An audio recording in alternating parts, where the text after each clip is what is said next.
Rebel force has penetrated the shield and landed on Endor. This is where the fun begins. A long time ago, in a galaxy far, far away. This is Rebel Force Radio. Your source for the Force. Star Wars news and commentary. With Jason Swank and Jimmy Mack. I've seen Star Wars 500 times. Star Wars #1! This station is now the ultimate power in the universe. I suggest we use it. Now it's time for Rebel Force Radio. We would be honored if you would join us. Oh, yeah. Chut, everyone. Welcome back to Rebel Force Radio. Did everybody watch the Star Wars Lego Terrifying Tales? And did you find it terrifying? Huh? Or did you find it par for the course of the Star Wars Lego specials? We're going to talk about that and a whole lot more this week on Rebel Force Radio, including we got more Star Wars in pop culture and some news about the new Book of Boba Fett series. We've got an official release date. Plus, we do have a loss in the Star Wars family, which we'll get to here at the top of the show. But great things all in all to discuss, including Andy Serkis. He's talking a little bit about his role as Snoke. And more rumors about Ezra Bridger showing up in Star Wars live action. Like I say, we'll get to that and a whole lot more. And with me, of course, my good friend and yours from Chicago, not Ezra Bridger, but Jimmy Mack. Well, damn it.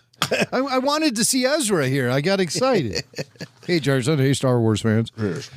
Yes.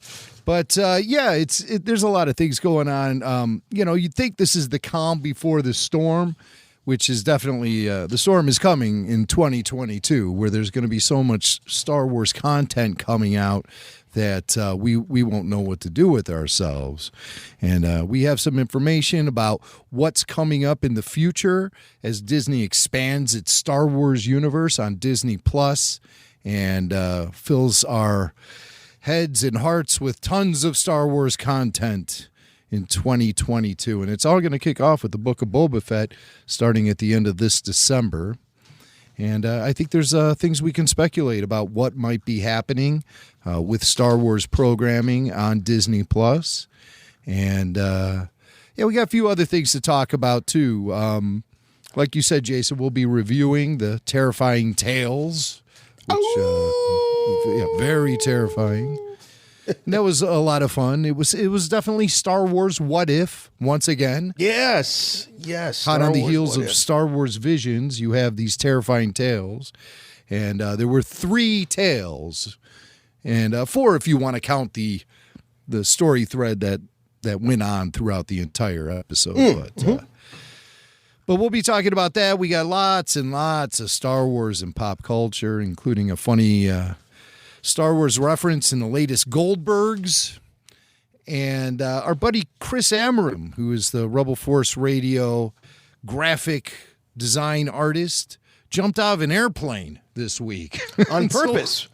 Yeah. It wasn't like the plane was malfunctioning or anything like that. He just, perfectly good plane, he decided to jump out of it. Yeah, so we'll be laughing at his video later on in the show. But I want to thank Chris because he did wear an RFR t-shirt when he jumped out, or maybe it was a hoodie. I don't know. We have lots of cool merch available. Man. I'm just thinking if that whole thing would have gone south, there he would have been. I know. Well, there that with was something to think draped about. In the RFR. I mean, I guess he said, look, I'm going to go out. I'm going to go out wearing the colors.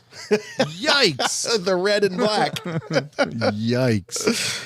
Oh, man. But it turned out okay. So like I said, we'll laugh at his video later on in the show. Yeah. Well, before we get into news headlines, I do want to take a moment to pay our respects to one of our own, someone we lost in the Star Wars family very recently, Gerald Holm. Gerald Holm is best known to Star Wars fans for his roles in Return of the Jedi. He was Tessic, and he was also a Mon Calamari officer.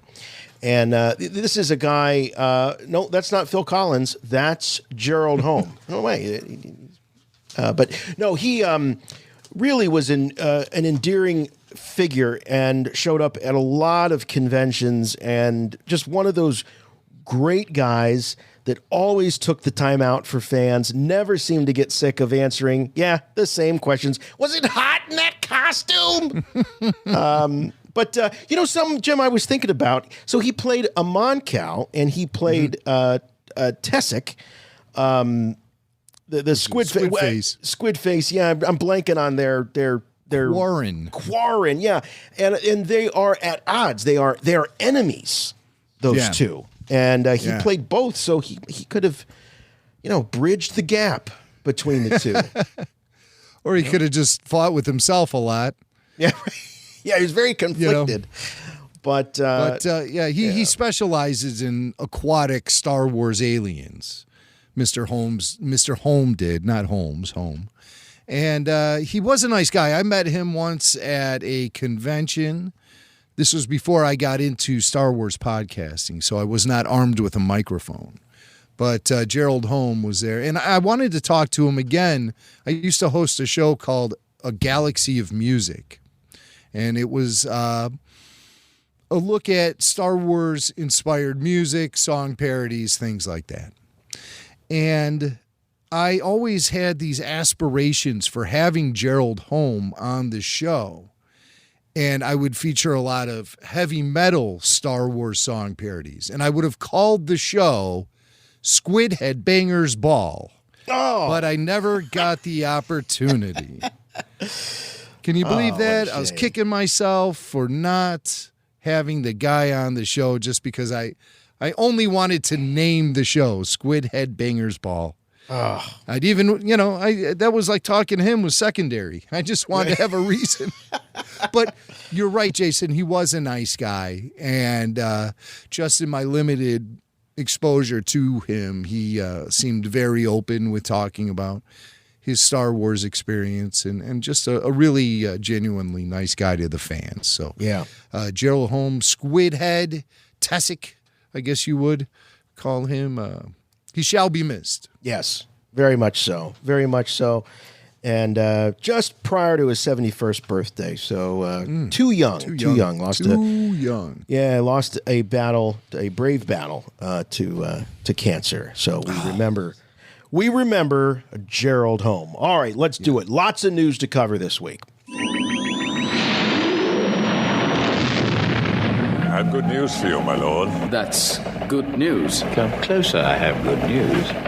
No sooner did we wrap up last week's show speculating about when we would see the Book of Boba Fett debut. I mean, Jimmy Mack and I even did some off mic talk about, after shows and when those would begin, and we got a release date. We got a release date, December 29th. 2021, the premiere episode, so right after Christmas, just before New Year's, and that's a Thursday. I believe. That's a Wednesday. What? That's a Wednesday. Yeah. Wait a minute. I thought Christmas was on a Sunday this year. Christmas is on a Saturday this year. It's a Saturday. Oh, yes, all sir. right. So it's a Wednesday. Okay. So we're gonna put a little something in your hump day from now on here. If it stays on Wednesdays, I would imagine it will. It will. Okay. It will. I mean, it's going to drop every Wednesday.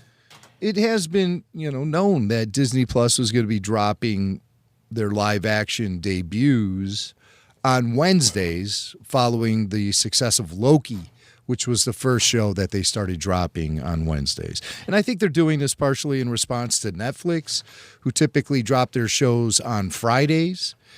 And this way, apparently Disney Plus gets a 2-day head start on Netflix.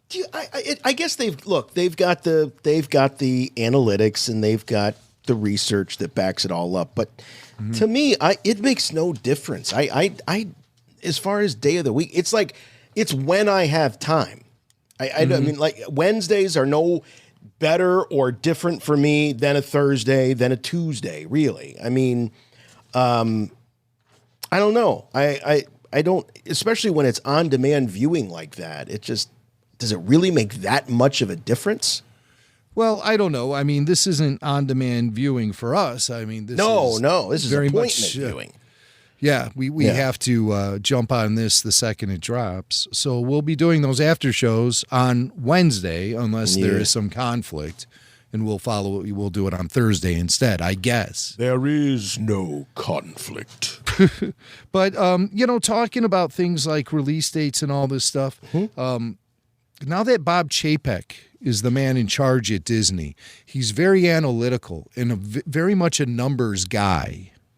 And if the numbers tell him that Wednesday is the best day to be putting the live action releases out on the streaming system, that's how he's going to do it. So, all right. So let's say the two biggest shows that Disney Plus has had so far, definitely The Mandalorian. Yeah. Both seasons released on Fridays. And the Loki series, released on Wednesdays. WandaVision was pretty big for them, too. Of course, the numbers never get released. Right. So really they never can get only released. just go by, like, the buzz about the shows. It's the best that you can do. So, yeah, but I think WandaVision was good for them. My question is it really the day of the week that makes a difference, or is it the content itself, the show itself? Like, I can't see necessarily why, if I was running this and I saw, all right, Mandalorian got X number of viewers, we released them on Fridays, we start dropping Loki on Wednesdays, and, its numbers are a little bit higher, I don't know that I would necessarily assume, well, it's got to be the Wednesday factor. That's got to be what? Just weird. I don't know. I don't know what to tell you about that. I would have preferred the Friday drop. Me too. Because that works better for the after show schedule. Yeah, frankly. Otherwise, it doesn't matter to me either. It just doesn't matter. Right. I'm going to watch it as soon as it comes out.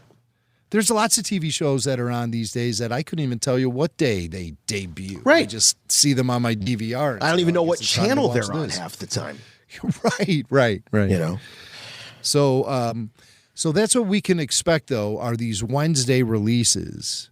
And I think that's going to be pretty steady for what's coming up here with the Book of Boba Fett. Now, we have an interesting article here in the Hollywood Reporter. In the Hollywood Reporter, they're reputable. They check their sources. These guys are real journalists. This isn't some, blog that popped up in the middle of the night. These guys are real journalists, and they know what they're doing. And so they report on the Book of Boba Fett and the December 29th premiere. And they say the Book of Boba Fett will center on the fan favorite character and mercenary Fennec Shand and how they navigate the galaxy's underworld when they return to Tatooine and stake a claim on the territory once ruled by Jabba the Hutt syndicate. So I think that's really like the first solid show description we've ever received. Yep. I even heard some people speculating, hey, what if the post-credit scene at the end of Mandalorian Season 2 was kind of a bait and switch, where we're assuming that Boba Fett shoots Bib and sits on the throne. We're assuming that means he's taken over Jabba's old crew, and he's going after that underworld piece of pie. But what if it was really just a personal vendetta between Boba Fett and Bib, and he just shot Bib and just murdered him just for the sake of murdering him, and is just sitting in the throne waiting for the fallout to happen. He doesn't really have aspirations to become a criminal warlord. But this proves it differently. This proves that there's definitely going to be an underworld element in the Book of Boba Fett, in that he is going to be someone who is actually ambitious and wants to stake a claim on power within that syndicate. So I think that's really interesting stuff, because Boba Fett up until this point has always been a guy after a paycheck. Yeah. It didn't matter what the morality of the situation was. He had a job to do, and that would be to hunt someone down, turn him in, and get paid. Well, why would a guy who's got the ultimate, he's like the ultimate independent contractor, why would he want to get himself all bogged down and running a whole crime syndicate? Seems really, I think, out of character for what we know, and granted, that's limited, what we know about Boba Fett, particularly at this stage in his life. But I tell you, I had a thought over the weekend. Another assumption that we're making is that the epilogue to Mandalorian Season 2, which gave us that little teaser for the Book of Boba Fett, that assumption we're making about that is the beginning of the Book of Boba Fett. How do we know that's not a scene from Episode 3? Or episode, you know what I mean? Like, right? Or it could be the end. So we're assuming, or at least I've been up to this point assuming that, well, that's the beginning of the Book of Boba Fett, and everything we're going to see in the series proper takes place after that moment. But we may see the build up to that moment. Yeah. It might just have been, you could imagine Favreau and Filoni saying, hey, well, what do we got that could be really cool? That what moment do we have that we could just show and get people excited about the series? Oh, how about the scene when they go in and they just pop Bib Fortuna? I could be wrong too. Maybe it really is. Maybe when that first episode premieres, we're going to see that again as the beginning. But I would love personally to see a little bit more setup to that, as we've talked about on the show before, Jim. I want to know what's at the heart of this seeming feud between Boba Fett and Bib Fortuna. Kills him in cold blood.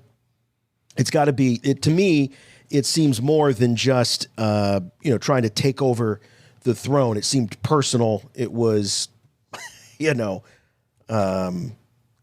was point blank, boom, pop, like mob style assassination.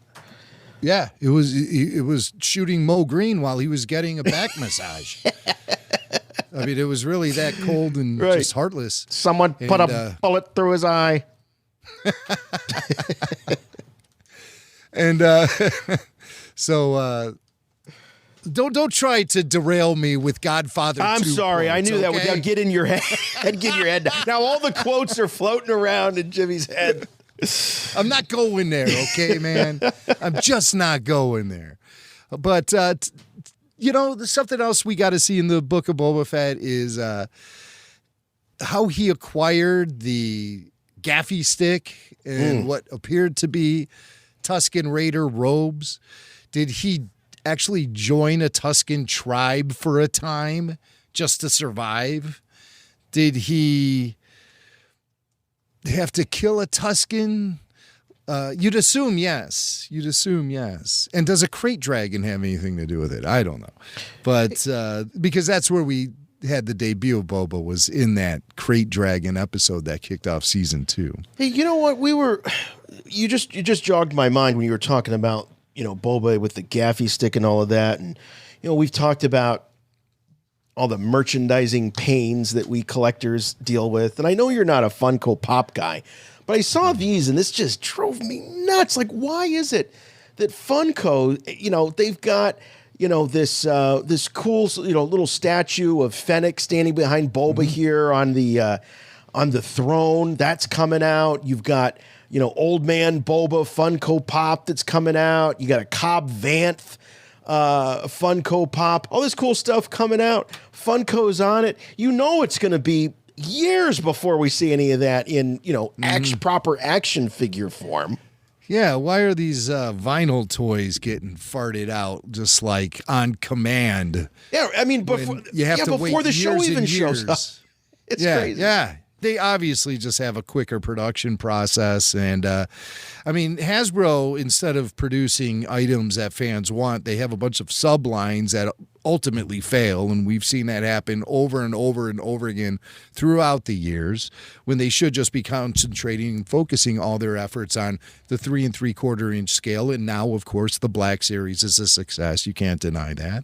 Right. So, but that's where they should be focusing all of their energies when it comes to Star Wars.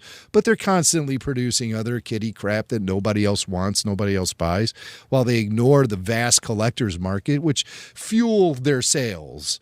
They always always say, well, the kids are what fuels the sales. That's not the case anymore. The industry has to evolve and grow up with the fan base. Baseball cards did that and turned itself into a lucrative, huge business. I think the bubble burst on that. Now that I've learned that the Topps company has actually lost the Major League Baseball license after they've had that for what? I didn't hear that. 70, like 70 years. Yeah, they have a couple years left on their contract, and it's almost going be illegal. off to a new. Yeah, well. Yeah, no more Topps baseball cards. I find that hard to believe. Wow. And of course, Topps, they've had a vast history with Star Wars collecting as well. But I was just using the baseball card collecting industry as an example of an industry that aged with its fan base and became more sophisticated as the years passed by. And I still think the best thing Hasbro could do is start up a subscription service to satisfy the collector fan that keeps getting shut out all the time on these terribly run big box store exclusives and stuff. That these big box stores, they don't handle it right. Hasbro should be handling it and going direct to the consumer instead of working with these big box stores. But they do what they do. And instead of producing action figures that actually get into the hands of hardcore Star Wars fans and collectors and kids. Mm-hmm. I mean, don't tell me the kids are snatching up all this stuff and I can't. Okay, I'm pretty aggressive about this stuff. So don't tell me that Johnny down the street is scoring every action figure that he wants, because he isn't. Nobody is. Collectors, fans, and kids. Nobody is. And parents of the kids. Nobody is scoring anything because the merch isn't getting out there. And the only thing Hasbro is producing are a bunch of excuses these days. So did you say exclusives? I said excuses. Excuses. Right. Yeah. So I hate to get down in the weeds about this stuff because there are plenty of forums and venues online for people to do that. And I guess people are pretty aggressive about action figure collecting, like outside of our realm, our little circle. Like people get really, really wound up about it. The more I learn about it, the more I want to kind of step away from that. But I still have this platform, and occasionally it comes up on the show, and it's something that should be discussed. Well, I think for me, that the biggest disappointment is because we've got this front row seat to this expanding, Star Wars universe with these new series. And, as kids, one of the big moments whenever there'd be a new Star Wars movie is the new toys, I mean, that was part of sort of ringing in a new Star Wars story, a new Star Wars film. And it even goes back to the Clone Wars debut, the original Clone Wars debut, where there was a whole Midnight Madness for those action figures. So that tradition, lasted for quite a long time, and now to see this incredible expanding universe in front of us, and all these cool characters, and the return of classic characters with a new look, it's just it's so frustrating to think like, why can't I go into the store and pick this stuff up? It's just nuts. Even when the films might have been considered substandard, like say Attack of the Clones or something. The merchandising was always still very aggressive, and that's something that I think helped contribute then to being a sort of solution to bad backlash from critics about the film, was the fact that collectors were still happy, kids were still getting toys to play with, and those type of connections to the plastic actually made you feel more connected to the film itself. Right. And I think that method of marketing Star Wars films is a dying breed now, and sadly lost upon the people who actually have the voice at the table. But so back to our story here before you derailed us with those pictures of Funko Pops. But we were talking about the Book of Boba Fett and speculating on what could happen in that show as we start ramping up toward the release date.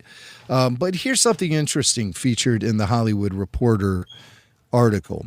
Mm-hmm.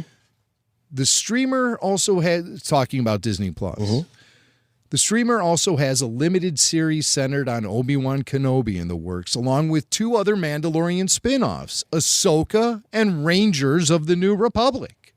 Yeah, I noticed that. Rangers of the New Republic being reported by THR as still in production.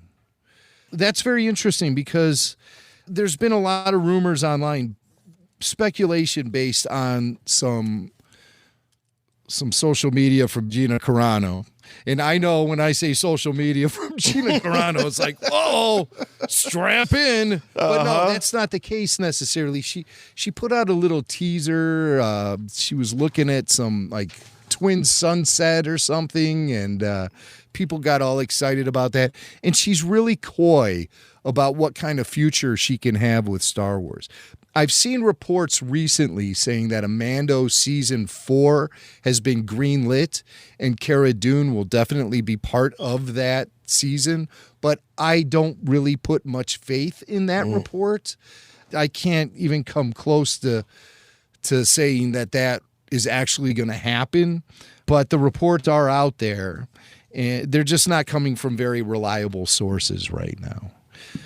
So I doubt it. I doubt it. It was so public and so recent, but you never know what happens in Hollywood. I mean, look at James Gunn.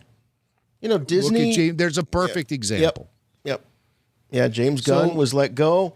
He wasn't going to have anything to do with the Marvel films and Disney, and they brought him back. So Hollywood Reporter this week is saying that Rangers of the New Republic is happening. What we had heard on May 20th in a Variety article, again, a very reputable source of show business news, Variety, the venerable Variety, in an article about Dave Filoni's promotion to executive at Lucasfilm. When that news broke, Variety wrote about it, and they said, a third announced spinoff, Rangers of the New Republic, is not currently in active development. So that was at the end of May. So what's happened in the last 4 months to suddenly put Rangers of the New Republic into production? Yeah. What has happened? Well, the only Maybe thing a lot of lobbying from Jon Favreau? Maybe? Possibly. But we got to keep in mind that there were certainly more characters than Cara Dune that were going to be introduced in Rangers of the New Republic. And if the rumors about these series culminating in some sort of big crossover event, that would be pretty devastating if you were the creative in charge of orchestrating that, because you're going to lose a whole set of characters that were to be introduced through this series. And so, I mean, if all of this is being orchestrated and planned out as methodically as I hope it is, they would almost certainly need to have that series, Cara Dune or no, they would need to have that series to introduce, I'm assuming, some of the characters and the plots and the building blocks to lead to this huge mega crossover event that Kathleen Kennedy was talking about. Right. Yeah. I mean, there's a lot of things that could be really reliant on Rangers of the New Republic to pay off at the end. And that stuff clearly was being heavily developed at the time Kathleen Kennedy made the announcement back in December. And then you add on 2 or 3 more months of Gina Carano on social media, and then that thing blew up. And then fans started speculating, well, how about recasting Cara Dune? Right. And the name Lucy Lawless started getting thrown around.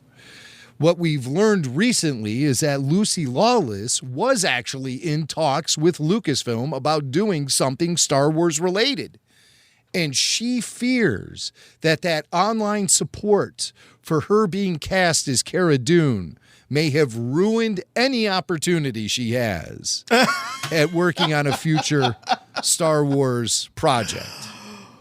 Wow.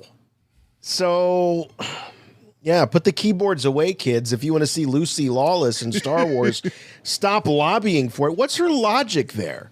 That just because the fans are maybe they asking stopped for it? talking to her. Maybe Lucasfilm stopped talking to her in the wake of all that. That's what I'm guessing. Or she could just be blowing smoke and trying to cause a diversion or something. Yeah, well, I mean, we're going to be talking here in just a moment about Mena Massoud, I think it is, the actor from Aladdin. And, you know, there's definitely some lobbying going on behalf of his fans and fans of the character of Ezra Bridger.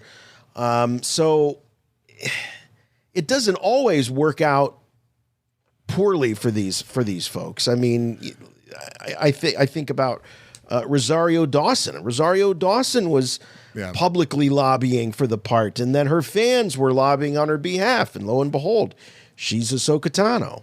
Well, go back 20 years ago when Sam Jackson was appearing on talk shows saying he wanted to be in Star Wars. You know, saying he didn't care if George Lucas made him a stormtrooper or what. He just wanted to be there. Right. Next thing you know, he's Mace Windu. But yeah, how old is Lucy? Not that it matters, but I'm just curious how old Lucy Lawless is these days. She must be about she's a lot, 45, 50, maybe even a little older than I think that. she, how old is she? Let's look up the old Wikipedia. Like Xena was like 25 years ago or something, right? Oh no, she's 53. Yeah. Oh my God, her birthday is the day after my birthday. Is that right? I'm March 28th. She's March 29th. She's got a year on me, so she's 53. Lucy Lawless, Xena Warrior Princess. Yes, she does. She looks fantastic. 53. Gina Carano, much younger than that. But you know, they do have a similar. They have a similar look. I could see that happening. I mean, similar presence. If somebody would have told you that Gina Carano was going to be cast as Xena Warrior Princess in a remake, you'd go, "Oh, that's perfect. Of course. That makes sense." So why not the other way around? Somebody should do that. Hey, maybe she could be Cara Dune's mom. She could be Mama Dune. Cara Dune the Elder. Mother she's Dune. out to avenge her daughter's canceling. I mean, it happens. Yeah. Well, Mythrol won't be by their side, that's for sure. Oh, Horatio man, Sands yes. He found I didn't know about that. He found himself in a world of trouble going back to Saturday Night Live days and dealing with a very young fan who he may have groomed and done very inappropriate things. And we don't we don't mean shampooing and, it's not like grooming your pet. This is a whole other thing. So no, it's not like combing a Wookiee. Much different, much different. So I think what will also not, there's not been any announcement from Lucasfilm or anything, and these allegations are flying around about Horatio, and really like the entire SNL organization for turning a blind eye to this kind of activity that Horatio was involved with this young fan. Lucasfilm hasn't made any announcement about his status within their productions, but I can guarantee you we will not be seeing Horatio Sands return as Mythrol anytime soon. And that's really all I got to say about that. If you want, go ahead and Google Horatio and read all the horrific things he's been up to. But allegedly, we have to say allegedly. Allegedly, and I'm saying you read that stuff. You won't hear it from us. Right. I even allegedly. Yes, thank you, Jason, with the allegedly. One last thing. Yes. From this Hollywood Reporter article. Mm-hmm. They say Disney plans to air 11 Star Wars series in the next several years. That seems to be a bloated number compared to what we know already about the future of Star Wars streaming series on Disney Plus. If Did I'm you not count them? incorrect. I can do that right now, right. I think. Let me just try to keep track of this. Well, you have the Bad Batch, which we know is coming back for another season. I'm going to do like a little hash list here. Okay. Mm-hmm. Kenobi, mm-hmm. Andor, mm-hmm. Ahsoka, mm-hmm. Lando. All right, we're up to 5. Droid Story. Mm-hmm. Okay, but Visions. We don't know if that's a series. There probably will be more Visions. Mm-hmm. 1, 2, 3, 4, I'm up to 5, 7 6, now. 7. Okay, Boba. Yep. Acolyte. Mm-hmm. And Mando, season 3. Right. So how many are we up to now? We're up to 10. Rangers of the New Republic would bring us up to 11. And then Rangers would be 11. Mm-hmm. So that doesn't really leave much room for the proposed Dr. Aphra series I've been hearing about. And I have to say also, if Rangers is back on the schedule, then the notion that a Dr. Aphra show would be replacing it in the production schedule was flawed speculation on my part. Nobody actually told me that that was the case, that Dr. Aphra would be replacing Rangers. But I have been told that Dr. Aphra live action is being currently looked at and in development. Why do I get the impression that the same people that tried to push Gina Carano off the edge are the same people that really are dying to see that Dr. Aphra TV series? Well, maybe Aphra will tie into Rangers as well. Because from what we understand, she and Thrawn, along with Moff Gideon, will prove to be the prime antagonists in whatever the big event story is. Right. The big conclusion or the big kickoff. You never even know. Right. I say conclusion, the big team up. This is like the Avengers, you know? The team up, yeah.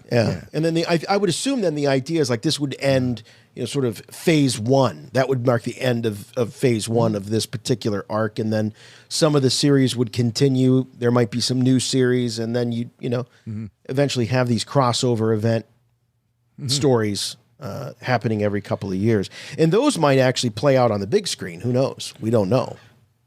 And we also are counting the droid story as a series when it is going to be a one-off. It's not going to be a series.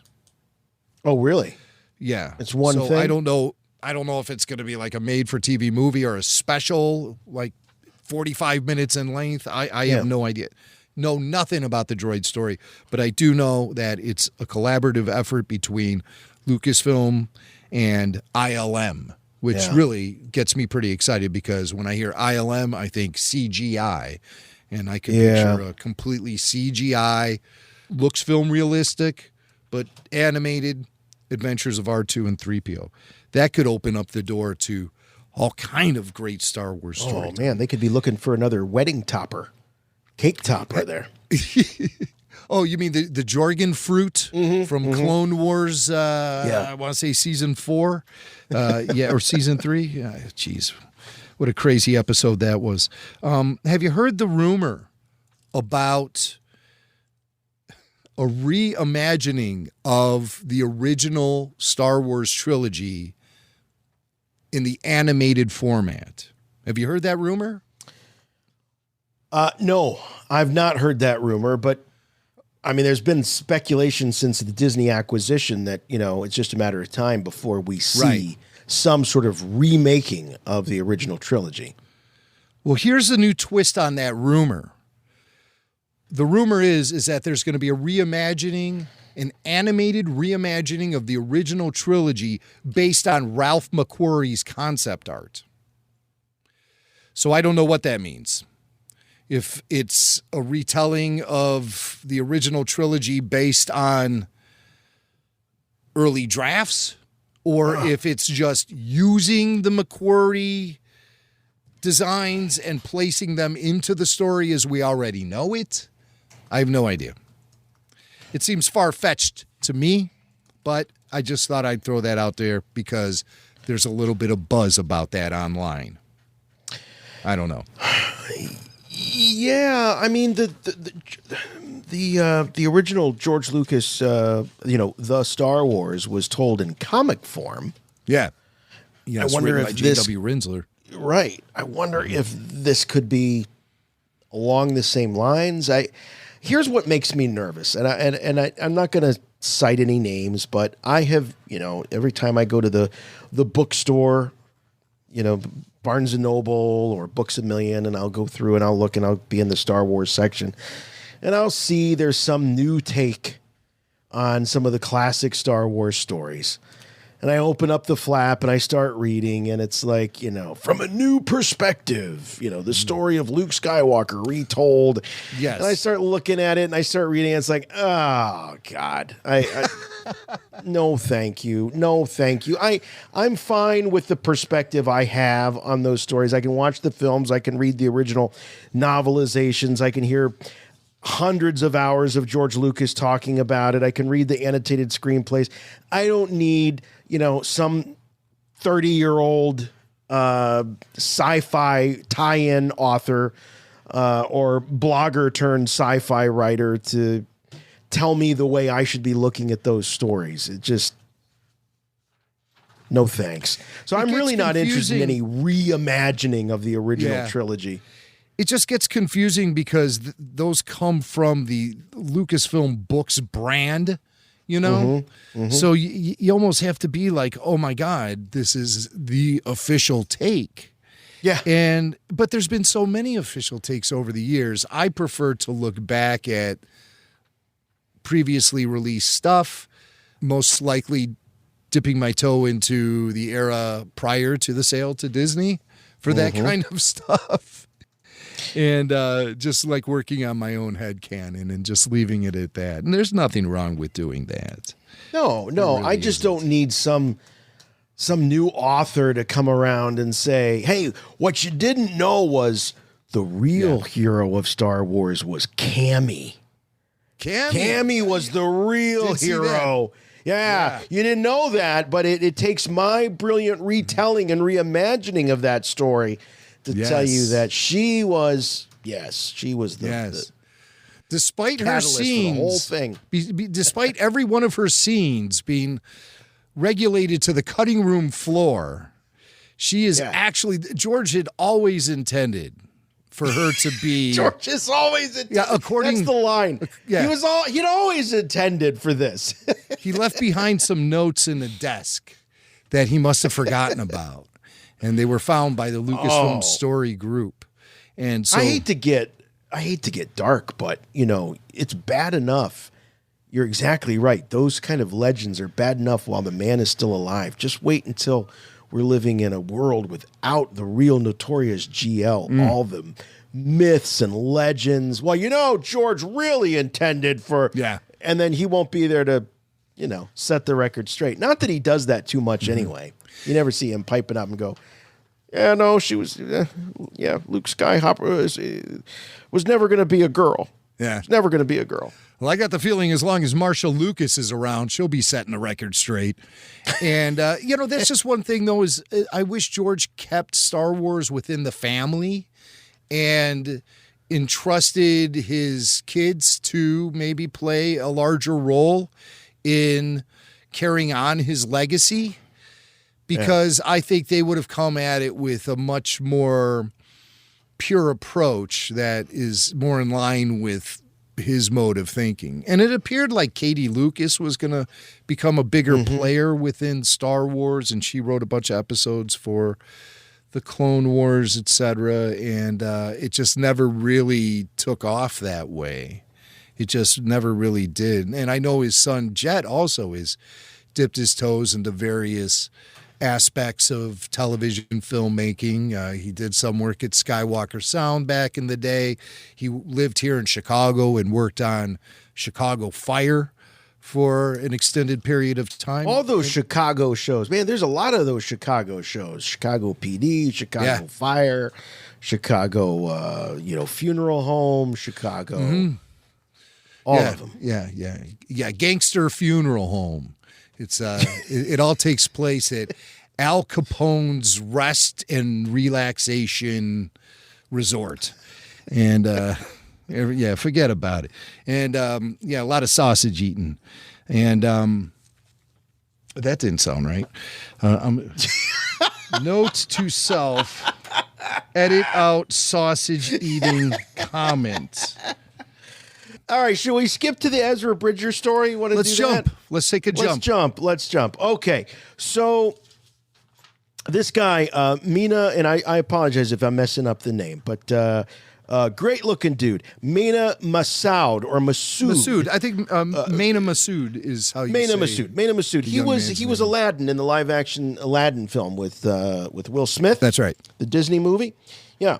I think we got his we got him up here, but for some reason he has sort of become the fan favorite, at least the online fans fan favorite for playing Ezra Bridger should the character be brought to life in a live action series.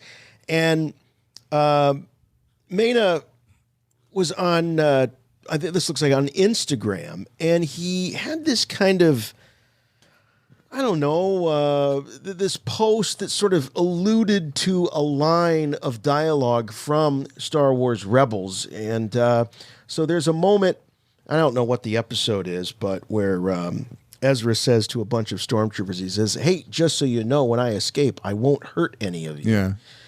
It's an episode clearly from one of the first two seasons because Ezra has more of that shaggy mop top hairdo as opposed to the Curious George look he was sporting in seasons 3 and 4. Yeah. And we jokingly referred to Ezra as Aladdin when the show first started because the character design, with the moppy hair, looked like the character design of in the original Disney animated film Aladdin. For sure. And he was this, street rat, scoundrel, however the song goes. And so it just seems interesting that people would say, as soon as there's a live action Aladdin, like, that's the guy. That's the guy that's got to be Ezra, because animated Ezra looks like animated Aladdin. So therefore, live action Ezra has to be played by a dude that played live action Aladdin. Yeah, well, but there is logic behind that. Okay. The casting's already been taken care of. Nobody has to worry about it.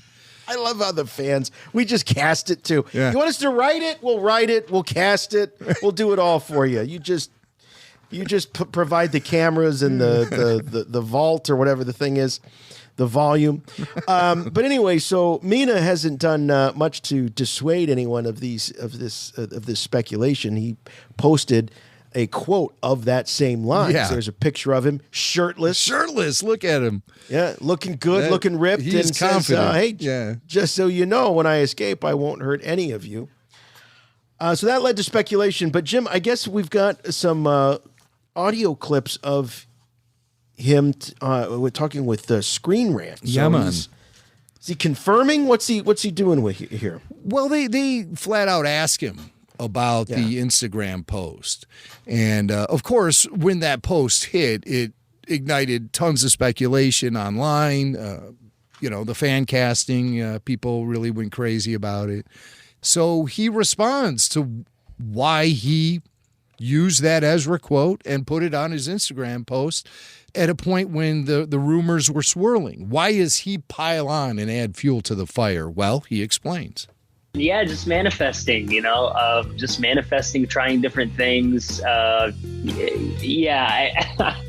not much more I can say about that. But, I had heard murmurings that, this role was coming up and this is becoming a real thing. So I just kind of wanted to throw my name in the ring and just part of manifesting what you want. I think we live in an age now that's so different than, the 70s, 80s, 90s Hollywood where there was no social media. It was really just your representatives putting things out there for you. But now, we have the ability to put things out there for ourselves because of social media and because we can, put things out there. So, just wanted to put it out there, I guess. All right. So it was not a I think a lot of fans were saying, oh, this is confirmation. Yeah. He's signaling to us that this is a done deal. And really all he's doing is he's just playing the game. Yeah. He's putting it out into the universe in the hopes that it pays off for him. He's manifesting, which is a very new age kind of term, Jason. You got to be hip to this kind of stuff. You have to. Yeah, I got some crystals. You have to have your crystals up, and you have to get your chakra aligned, and you have to get your Instagram account logged in. And then you nothing manifest. says spirituality like your Instagram account. Hey, I dig the approach, man. I love the approach, putting it out into the universe. That's why I keep saying Kanye West is invited to talk Star Wars with us anytime he wants. He could come on the show. We'll talk about everything he wants to talk about, Revenge of the Sith-wise, because I know he surrounds himself with people who are not into Star Wars. He wants to talk to the wars, but his crew want to lay down some beats and go out and shoot some videos and stuff. And he just gets overwhelmed with tabloid press about the Kardashians and everything about him. He just wants to relax and talk Star Wars with a couple of Star Wars homies like me and you. And so that's why I keep putting it out there. I'm trying to manifest a reality that puts Kanye West in your earbuds on this show. And so that's what I'm trying to do. So I get it. I get what he's trying to do here. I really do. Yeah. And I appreciate that. Yeah, and your focus determines your reality. Qui-Gon Jinn. We know that. Freaking John Jinn or whatever his name was. Qui-Gon. Yeah. I'm turning into Liam Neeson. All right, you don't even know the name of your character. Yeah, you know Qui-Gon. Oh, yeah, sure you know Qui-Gon. He's Qui-Gon can manifest anything, because he's a Jedi. He's a venerable Jedi too, Oh yeah. Okay. But so he is trying to get the planets aligned and make everything happen so he could be in Star Wars. And Mena explains what it would mean to him to be in a Star Wars movie or streaming series. Money. It would be a dream come true. Obviously, I've already had one of my dreams come true with Aladdin, but I also think I could just really, do it justice. I've worked on that kind of big, massive, sci-fi set before on Aladdin. I think I have that under my belt now, and obviously, thankfully the film did really well. So I think I've proven that I can be successful in that environment. So, yeah, I think it would just be a great opportunity to take everything that I learned on a set like Aladdin and implement it into, the Star Wars or DC or Marvel universe. We're talking about manifesting. So, it would mean a lot. But I think I think I would also do a solid job and work really hard. Why does Screen Rant have that music bed running continuously under the cheesy, lame? Jeez. Yeah. It's.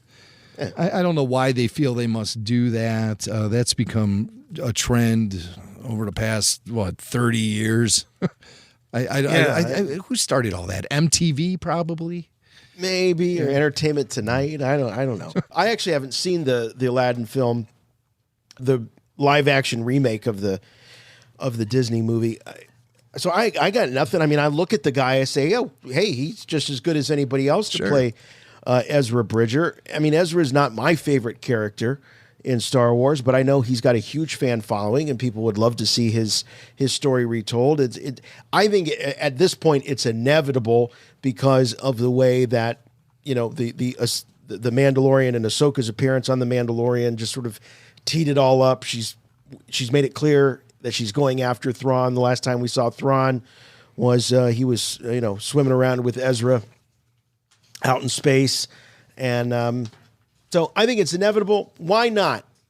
Count me in. Mena Massoud. He's got my vote for Ezra Bridger. But it is interesting, as he says. Look, you put it out in the universe. He's on there, and you can hear him in that last clip, Jim. He's talking about, I got the experience. I've been on a big, big blockbuster set. I know what I'm doing. It's almost like he's talking directly to the casting agent, for whatever this is, whether it's the Ahsoka series or I don't know what. So he's pitching himself. It's like, who needs an agent now? You just go on podcasts, go on radio shows, and spill out your credentials. Right. But encouraging the fan base then to take up your cause could backfire on you, like it may have for Lucy Lawless. So you're playing with fire here, folks. I don't know. I think he has the edge. And he said he had heard that they were casting for Ezra Bridger. So obviously he was called in or something. How did he hear? Or is He heard. Well, he heard through his agent, probably. Yes, exactly. These casting announcements come out. I'm sure they probably still have fax machines. They get the fax. So and so's putting out a casting call for this character or that character. So we got Aladdin coming to Star Wars. Yeah, that's and all right. I see him being Ezra Bridger, no problem. I think he has the looks and the presence that would fit in well with that character. So we will just have to wait and see. And he wants it. There's something to be said for somebody who really, really wants it. Yeah. And I'm all for that. I'm really, if you look the part and you're reasonably talented, but above all, you want it real bad, more power to you. I got to tell you, I was a little skeptical about Rosario Dawson. I didn't know her very well, or didn't really have much experience with her on screen. And I saw the pictures and I saw the mock-ups that fans did, and I'm like, it's okay, Yeah. But Ashley was just so firm in my mind. Yeah. Despite the fact that Ashley doesn't really look like Ahsoka. So I wasn't wild about it, but once I saw her and once I saw that episode, I was I was sold. I loved it. I loved her. I think she's great. And I'm excited to see more of her. Yeah, well, you will. You most certainly will be. So we have no clue as to when the Ahsoka series is going to drop, but I think we're looking at 2023 for that one. So I have a feeling, I think you're right, Jim. I think it's going to be one of the last pieces of the puzzle leading into that crossover, that mega event. Yeah. So it'll probably follow up The Mandalorian Season 3. That'll probably be then the next stepping stone will be the Ahsoka series. And possibly Rangers of the New Republic, too. So we'll have to wait and see. Wow. But it appears there's still a heartbeat for Rangers. So we can't write that one out. Though there is no heartbeat for Snoke. No. We know that. Yeah. I don't have any Snoke theories, just other than the cold, hard truth. He's dead. And he came out of some sort of pickle jar. We're learning a little bit about that. I think some of that's still being, some of that backstory is being told now. But Andy Serkis had an interview with Gizmodo. He was out promoting Venom. That's the sequel, the first Venom movie, I guess, right? Yes, yeah. Big box office for Venom. Big box office. Oh, is it doing well? Oh, very well. Yes, very well. All right, great. So people are getting back out to the movie theaters. That's good. And of course, we got a new Bond movie coming out this week. Yep. It's been out in the UK since last week, and reviews seem really good. There haven't been reviews this good for a Bond film since not Spectre, Skyfall? the Skyfall. Yeah, I've been avoiding the reviews as I often do. I saw a headline. Spoiler-free. I saw a headline that said reviews were mixed. So, but that doesn't affect my intake of the film. It really doesn't. No, it hasn't affected it. Reviews have never affected me on any movie, for that matter. But anyway, getting back to Andy Serkis. So, he's out promoting this Venom film. And, of course, being an alum of Star Wars, talking to a site like Gizmodo, Star Wars gets brought up. And Andy Serkis said that when he found out that Snoke was going to be killed off, he said, I was devastated when I read this script because it was all going so well. I was like, man, this is a boss character. I'm going to love playing. What? You're kidding me. What? I was like, okay, is a good idea. I supposed it is. I was slightly mortified, pardon the pun. It was all, but then he says that though he was shocked and let down that the character was being killed off, he understood it was necessary for the story. Was it really? He says it was all in the right, I think. I loved playing that character, and I loved the face-off scene between Kylo Ren and Rey, and so it was great. As for the clone thing, he said he was in the dark about it, as fans were. He says, the journey towards discovering that he was a Palpatine clone was something that happened during the process because everything was so secret since Force Awakens.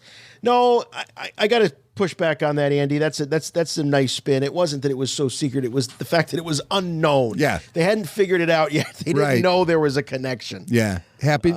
Well, he says it happened during the process. And yeah. The reason I think he says everything was so secret since The Force Awakens means that he was shooting these films and he wrapped up filming not even understanding where they were going with the character. And he discovered then when he saw the movie what was up. So I don't even know if the death of Snoke was something he was even aware of. I think that, actors have always kind of been at the mercy of the, obviously of the director, but also of the editors in these films. They shoot these movies. Shooting out of sequence has been a part of movie making and TV making for a long, long time. But now you couple it with the fact that they can literally do anything to you in post. They can capture your performance and spin it and turn it into something else completely different. And that technology continues to get, more and more prevalent.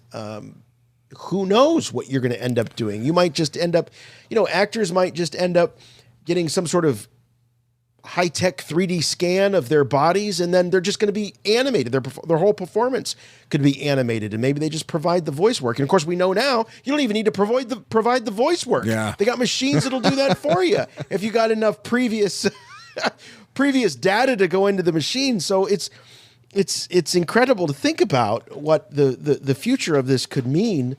But in the case of Andy Serkis, he didn't know until he read the script. Yeah. And something that they never did with Star Wars and cloning, and I thought, I don't think I've ever said this on the air, I thought when I saw The Last Jedi that when Snoke was killed, I thought, I'll bet this is just a clone, and he's going to show up later. They never did that. I mean, I guess you could say they did it with Palpatine, but it was done poorly. Like, imagine you see Snoke die, and then 2 or 3 scenes later, she's running away, Rey's trying to get out, and boom, there's Snoke again. Holy crap! And then she goes and she turns. There's another Snoke, and there's another Snoke. I mean, that would have been really crazy and wild and intense. That's not a route they ever took with cloning in Star Wars. You get a Snoke, and you get a Snoke, and you get a Snoke. Everyone, reach under your seats right now. There's a Snoke there waiting for you. Right? Well, that's pretty interesting stuff to think about, and different directions that the film could have gone in.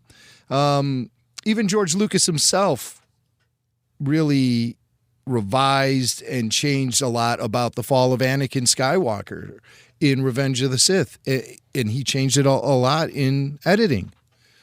And the whole part about Anakin having second thoughts about killing Mace Windu or assisting with the death of Windu. He says, "What have I done?" and all that stuff. I guess that was reshoots. Oh, really? Yeah, and then edited in. Just to give him a little bit of remorse?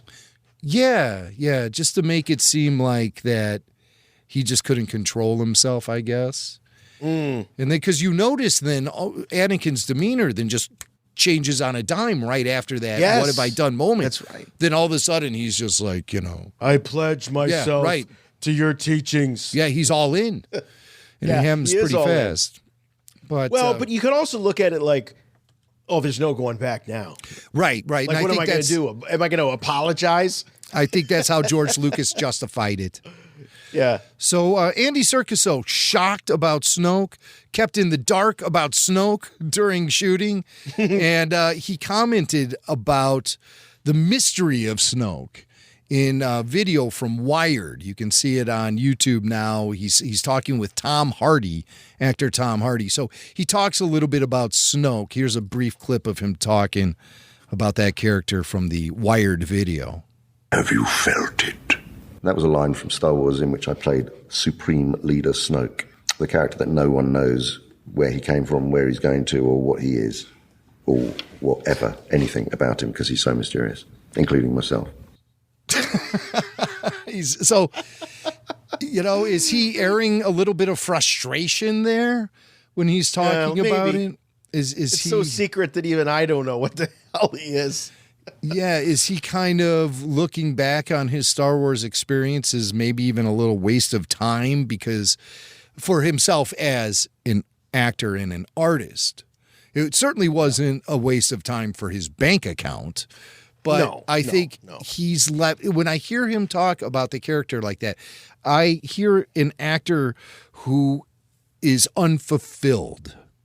He doesn't have any fulfillment about the character arc in which he portrayed on screen.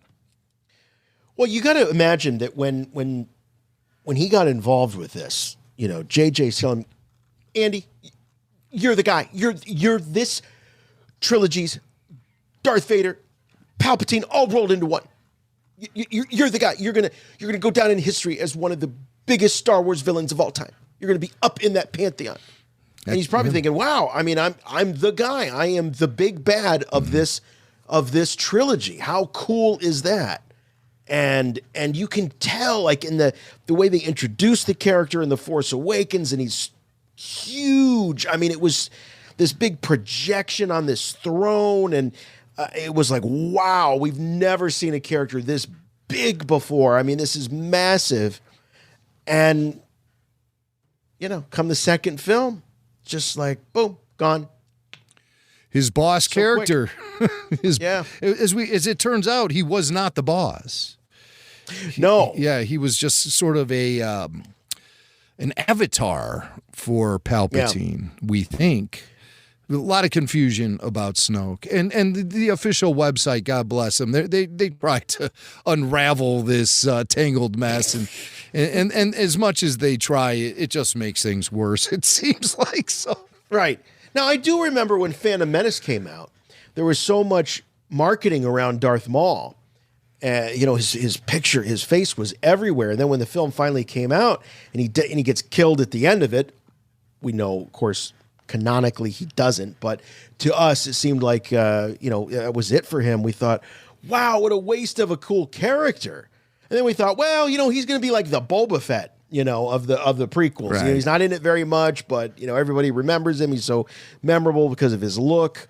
Of course, the character went on to, like Boba Fett, went on to do a lot of other things in the saga. But so it's not unusual for Star Wars. But with Snoke, it just seemed like he was really, really, pushed up there to be the top bad guy. Yeah. It didn't work out that way. What's odd about it is that Snoke was removed from that pedestal as the top bad guy in an effort to elevate Kylo Ren and put him out on his own as the supreme ruler and all of that, to see where that character development would lead.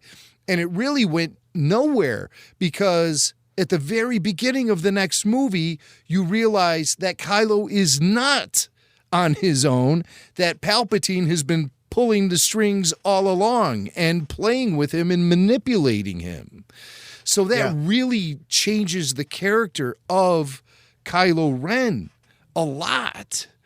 And they did that only in an effort to redeem him at the end of the film, to sort of make him seem like he'd been played, that he'd been strung along. And it's just twists and turns all the way.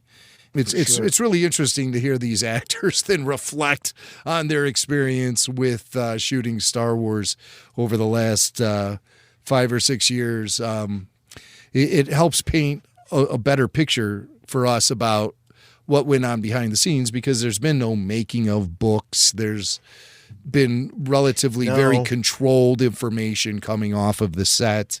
And as Star Wars fans, I think we're really used to having all the stones unturned and really learning the process, the creative process, the technical process of how these films are made.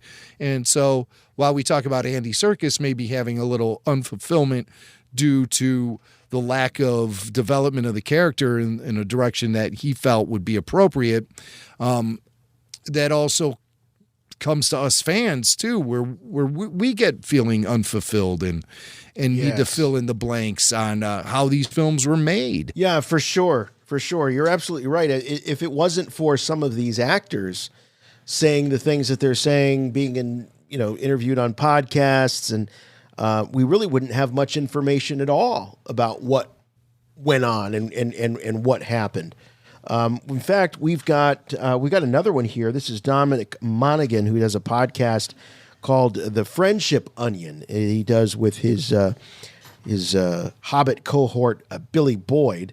And this came in from Catherine, Rebel Force Radio listener. And she says, "Hey guys, was listening to the Friendship Onion podcast today, which is hosted by Dominic Monaghan and Billy Boyd. Usually they talk about their time as hobbits on Lord of the Rings, but this week Dom dropped a behind-the-scenes story about his time on Rise of Skywalker, related to the lines he was supposed to say and how difficult they were. Love you guys. Been listening since 2008 when I was in high school, and you've been top of my podcast list since day one." That's very kind. Thank you, Catherine. Appreciate it. Keep up the great work. Thanks for listening.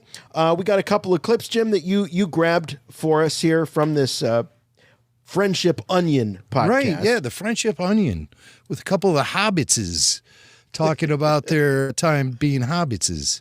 But this time Dom talks about the Rise of Skywalker. He was only on the set one day. He shot everything he needed to shoot in one day, and he arrived very jet-lagged to he had to fly out to England. Dominic, he either lives in L.A. I'm guessing he lives in L.A. Because he shoots a lot of TV shows and movies, and so he had to fly out. He was jet lagged, and he talks a little bit about, again, the secrecy factor and how that kind of messed with him as an actor. I flew to London to do this very small role in Star Wars, and JJ said to me, you won't have the script until the night before. Try not to worry about them too much, because by the time we get into work the next day, they'll be different. I was like, okay, fine, whatever. The irony now is I'll never forget this line, but on the day, if I could remember it. It was cut from the movie, because obviously it did not work, and they gave the stuff to Daisy instead. But the line was, "You can't get to Exegol. You need a supraluminite lodestone star compass attuned to hyperspace vectors." Then a couple of characters talk, and then I have this chunk. It's about half a page of dialogue, exposition. So JJ came over, he said, "Just do some business, press some dials and stuff." He said, "The camera's going to come over. Everyone's going to do some business. And as you feel the camera kind of get to here, as it rests and settles, start your line." I'm like, all right, fine. Done this before, no worries. But there's all droids and monsters and creatures moving over. And as it's coming over, I'm thinking, I don't know my first line. So I try and do it. It's not gonna, you need a, what? Sorry, Jay, sorry. And he goes, no worries. We'll reset, we'll go again.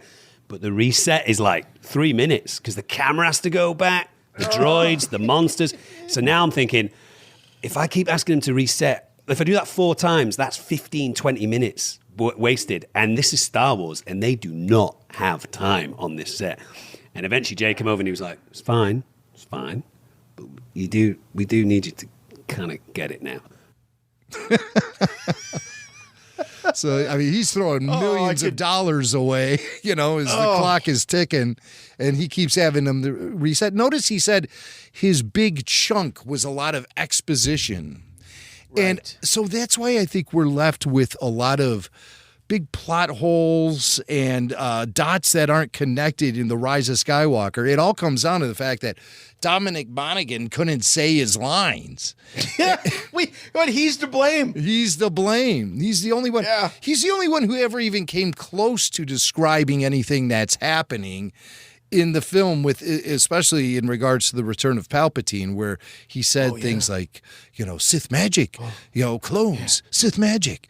It's the dark side. He said something like that, and that's the only thing we actually had to hold on to. Apparently, he had paragraphs of dialogue, and all he could remember was lines like, Sith magic, right? Clones, like, that's all he could really spit out convincingly. Right. That's, it's like, JJ's like, all right, we'll use that. Yeah, there was explanation about the dark side magic and the clones and everything. That was all being explained, but Dominic could only spit out a couple words from the script.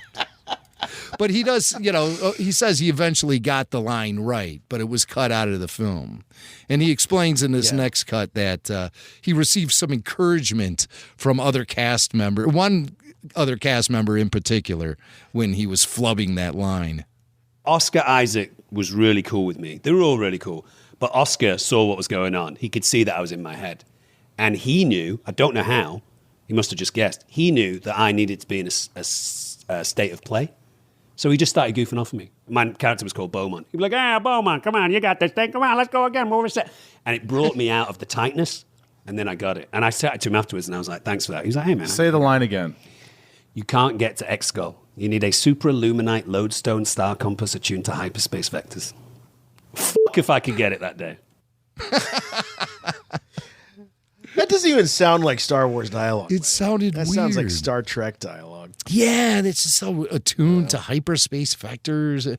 Yeah, really weird stuff. So maybe... And Harrison Ford had a problem with Navicomputer. Yeah. Like, imagine him trying to say that. He just wouldn't. Attuned to hyperspace. Jeez, JJ, you can put this shit on paper, but you can't say it. You try. Give me simple lines like 12.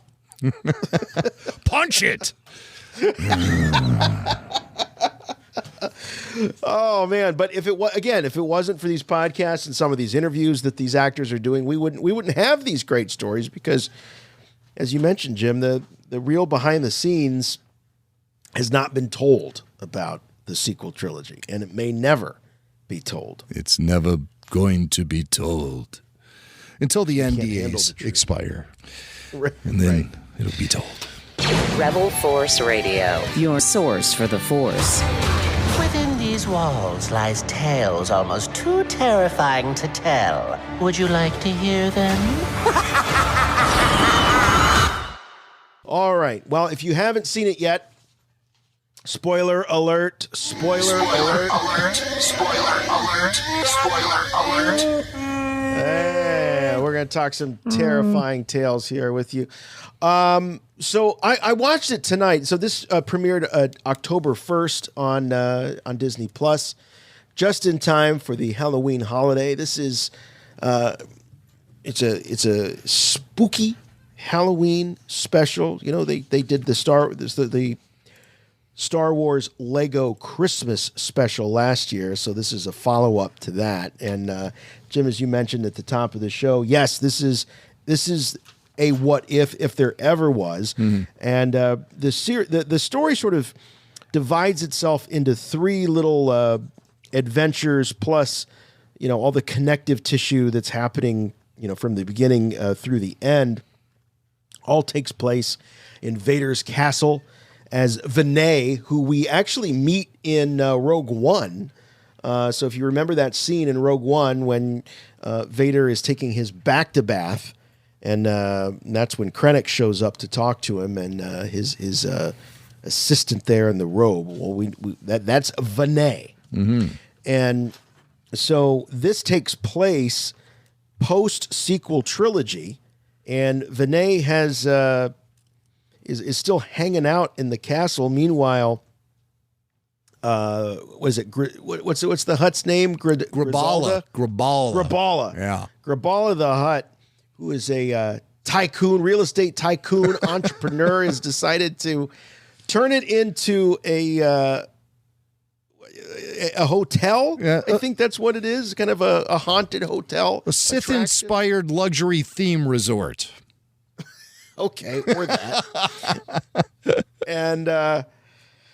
So So they meet Vinay. Somehow Poe Dameron gets stranded here on Mustafar. He happens upon the castle and meets Grabala and Vinay. And throughout the 45 minutes, Vinay tells several tales. Yeah. Terrifying tales, Yeah. you might say. The first one, The Lost Boys, I busted out. As soon as I saw that Lost Boys logo, the Lost Boy logo, harkening back to the 80s vampire flick with Kiefer Sutherland, I laughed out loud. My son's like, "What's so funny? What's so funny?" I said, you won't get it. Well, that's the thing about these specials is that there are little laughs there kind of on the down low.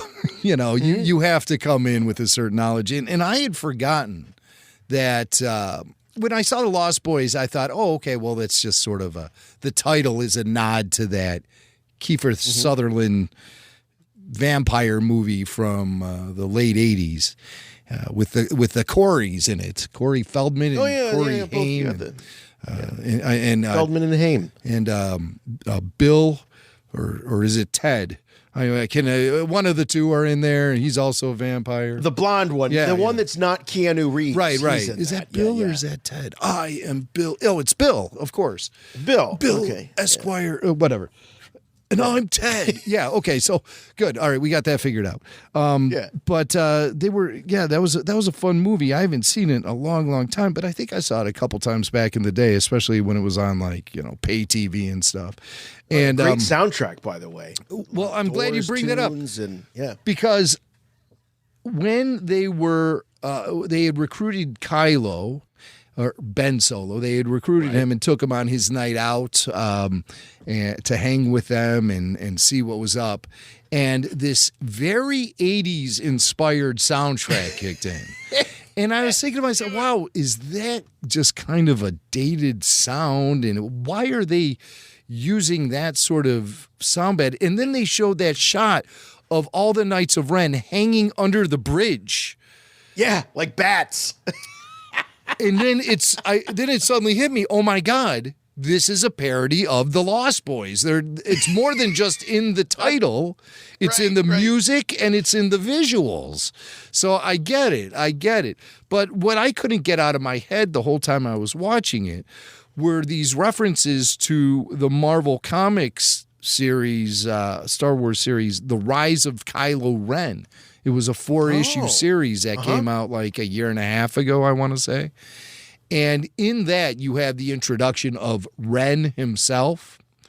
And it's a pretty good story by Charles Soule that can be read on the Disney or the Marvel Unlimited app if you want to check it out. But I got to tell you what, man, it's because I didn't read that comic book. And when I watched this silly Lego story, I go, why is this a more interesting and compelling backstory for the Knights of Ren and Kylo than anything that was in the actual sequel films? I kind of dug the idea that they were, not that they were a biker gang, but that they were this gang of Hellraisers that recruited Ben Solo, and that was part of his downfall and part of his separation from the Jedi Order. I actually kind of dug it. I thought that so you're saying there's a more serious take of this kind of story in the Marvel Comics. See, now I'm intrigued. There's lots of differences. Like Ren doesn't give Kylo the dark robes and helmet, but there is a similar scene in the comic where they get him out of the Jedi robes and put him in all black. But it's more like a all black version of Han Solo's outfit, with the vest and the idea that there's two things potentially pulling at Ben Solo. There's the Knights of Ren, which establishes his look, and then there's Snoke, which is also pulling him towards the dark side. I like that idea, so that the identity of Kylo Ren is an amalgam, is sort of a mashup. It's the dark side force powers of Snoke and the Knights of Ren, which is this gang of mercenaries or whatever. And it is funny the way they make that Lost Boys connection. Incidentally, 80s megastar Christian Slater does the voice of Ren in the Lego special. Crazy. So there's another actor who've done both the Trek and the Star Wars, because I believe Christian Slater can be spotted in the Star Trek VI, The Undiscovered Country. The Undiscovered Country, that's the one, yes. Yeah. A weird cameo in that one where he's just sort of in the shadows leaning up against a door jam. He wakes up Sulu, wakes up Captain Sulu, he does. I think, and tells him that Praxis has just been destroyed. All right, I know all this because I just reviewed all these movies for a Q&A where we review Star Trek 4, 5, and 6. Yeah, that's why you know. I swear. It meant nothing to me. Get out of here, you Kirk-loving Spock sucker! But yeah, the Lost Boys. I give it two big thumbs up. I loved that short. You like the Lost Boys? I thought it was very good myself.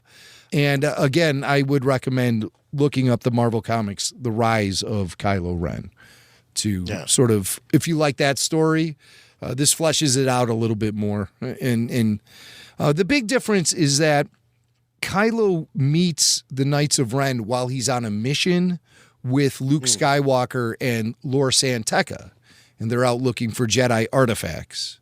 And the Knights of Ren confront them at a long-lost Jedi temple, which was just a treasure trove of Jedi artifacts, things like holocrons, etc. Boy, holocrons sure have taken off in the Disney era, have they not? Oh, man, haven't they? They were just an expanded universe device, only seen in the pages of Dark Horse comics and occasionally referenced to maybe in a novel here and there, but it was more a comic book device than anything else. And now holocrons are showing up everywhere. Of course, they were in the Clone Wars also. Yeah. So first time I ever heard it was when they started referring to Leland Chi as the human holocron there at Lucasfilm. Yeah. Right. He's the keeper of all the lore. The human holocron. But that's an element that was that totally has its genesis in the expanded universe. Yeah. So that's made its crossover into all levels of Star Wars storytelling now, and even on certain Lucasfilm members' business cards. So that's cool. Right. Now, Matt Wood reprising his role as Ben Solo as he did in the Christmas special. Oh, right. I thought he did a great job playing Ben in this. I think it's among Matt's best voiceover work in animation. I thought he did a really good job with this. Well, and he delivers the punchlines really, really well. So, I mean, that's showing some chops, some acting chops. You can hit those punchlines right, get the emphasis right, all that. So he does a real good job. Yeah, and then of course he returns in the next one, The Dueling Monstrosities, featuring a showdown between Grievous and Maul. Yeah, and that was okay. I mean, all it really is it's all about the showdown between those two characters, Maul with his spider legs and Grievous just being Grievous. And it's kind of interesting to see that showdown. It's nothing we've ever seen before. Clone Wars never pitted Darth Maul against General Grievous, and it would have been cool if they did, but they never did. Yeah, no, I like that. There's a scene where as Mother Talzin is bringing Maul back, and they're sort of trying out different types of legs for him. Yeah. He's on a little wheel at one point. Probot. Yeah. Until they settle on the big spider legs. And I like that. I also like that they kind of reference the fact that, not only does Maul have the lightsaber skills, but he also has the force powers, whereas Grievous just has the mad lightsaber skills. There's no force powers. So yeah, it's fun. It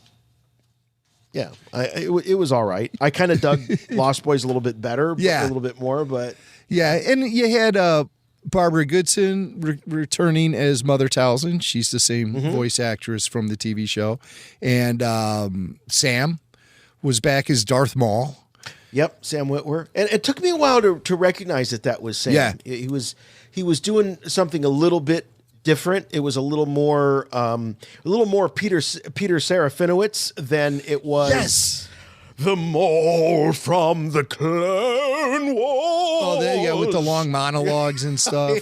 Definitely much more of an element of the live action Darth Maul that we saw in the prequels. Right. Voiced by Peter Serafinowicz, as you said.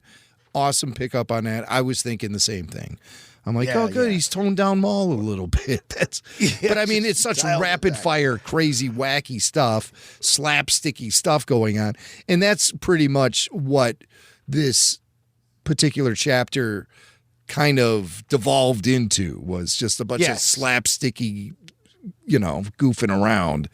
And I appreciated the more solid story structure of the first one, The Lost Boys. But, this is Star Wars Lego. And I can't stress enough, folks, that this is its own canon. This is not any sort of expansion of the Star Wars saga or the mythology of it. It's Lego canon.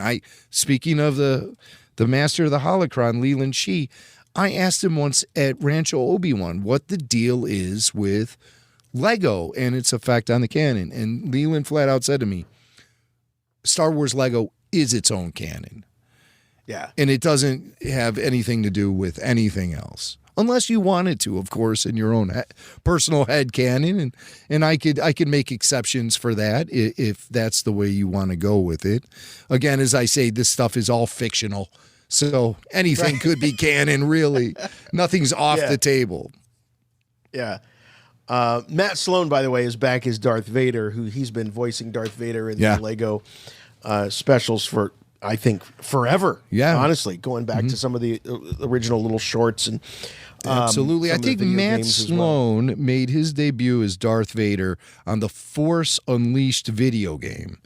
And that was incredible because he was discovered via YouTube in his Chad Vader parody videos. And here he is a dozen years later, or a dozen plus years later, still stepping in when James Earl Jones cannot. Right. I love it. Right. And, something about, I can't imagine James Earl Jones Vader doing these Lego things. No. For some reason, Matt and his, there's sort of a twinkle in Matt's voice as he's doing this Vader. And I think he nails this version of Vader really well. I wouldn't want James Earl in this particular. No, I think that's too much of a paycheck too for JEJ. Right. So. But this third tale, the Wookiee's Paw, based on the Monkey's Paw, where it grants you these wishes. Of course, the wishes always have a way of sort of turning themselves around on you. They never quite work out the way you want. And this was cool. And this was really, where they were able to go old school and go back to the original trilogy, where Luke gets a hold of the Wookiee's Paw and is making these wishes. And it's sort of it's a great what if, because it's like, well, what if Luke was able to join the Academy when he wanted to, and there he is, and then it progresses from there as he kind of and eventually ends up passing up his own father. Yeah. Because he gets more and more powerful and gets more and more wishes fulfilled. Now, see, what's interesting is that Luke wanted to join the Imperial Academy because it was really his only way off Tatooine, and that's what he really wanted. But he also says to Ben Kenobi in A New Hope that he hates the Empire. So, yeah, it's not that I love the Empire. I hate it. Yeah. There's nothing I can do about it right now. Right. But if you want to consider this as being some sort of what if story, Luke has already established that he hates the Empire, even though he'd be willing to go to the Academy and join their ranks. So the idea of him getting so gung-ho about it escapes me a little bit. I love the idea of what if Luke did join the academy and really like got into it. That could happen. Maybe Luke was like, boy, I used to hate the Empire, but now I love it. You know, something like that. I mean, that's evolution, you know. Sometimes you don't understand something until you're actually deep within it. And so maybe Luke just got really wound up by the whole program, and it could have played out in this what-if situation. You have Leia flying an X-Wing, which doesn't seem to be something that she could do. Because well, it's almost as if because Luke was taken out of play in this alternate universe, then that Leia would fulfill the Luke role. Yeah. It seems to be what they were suggesting. Occasionally in Star Wars storytelling, especially in the comic books, they try to make Leia into a great pilot. But you know that there was never any intention for the character to be behind the controls in the cockpit. Yeah, the yoke. Yeah. That would be a joke to put her behind the yoke. And the reason, here's the way I can always prove this to anyone, if they want to argue this with me. If Leia was such a good pilot, then why didn't she fly in the attack against the Death Star on Yavin? They say in the film they need everyone they can get. They need all the pilots they can get. And you've seen what they're up against. Right. So Leia, their back on them. If Leia was such a great pilot, she would have been compelled to fly with those X-Wing pilots and attack the Death Star. That's a fact. So what's wrong with some of these fans? Why does Leia have to be great at everything? Well, that's just how they're cultivating her character in the comic books, specifically. And they were doing this even in the Dark Horse era, too, where they would put Leia in a cockpit. And I just don't buy it. We never saw her fly or even drive anything, really. There's no reason to think she was... I mean, she was royalty. She wouldn't have had to. She'd have had drivers. Yeah. She would have had pilots. She would have been, shuttled around. She never would have had to. I mean, you think the Queen of England, you think she knows how to drive a car? Probably not. Where's my driver? All right, but listen, and we're not talking about golf. Right. But with Leia, it just doesn't make sense. Now the idea of her being good with firearms, that I buy, I buy. She's out there, she's learning how to shoot. She's using all of the royal facilities at her disposal. But another thing that kind of throws that whole theory offline is the fact that Alderaan has no weapons.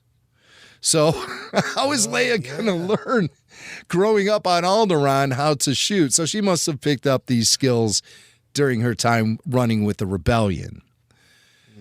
Yeah. I mean, she says they have no weapons. Maybe the Organa family had some weapons. Maybe. Yeah. Well, I could see Bail taking her down to the shooting range. Yeah, the shooting range. Yeah. Teaching her how to do it. Yeah, they have lots of shooting ranges on a planet that has no weapons, but, whatever. Yeah. Nice to see James Arnold Taylor back in the fold as playing, there's a little bit of Obi-Wan Kenobi. Yeah. Old Ben. So he's doing his old Ben. Not young Ben in this. And Ben flying an X-Wing.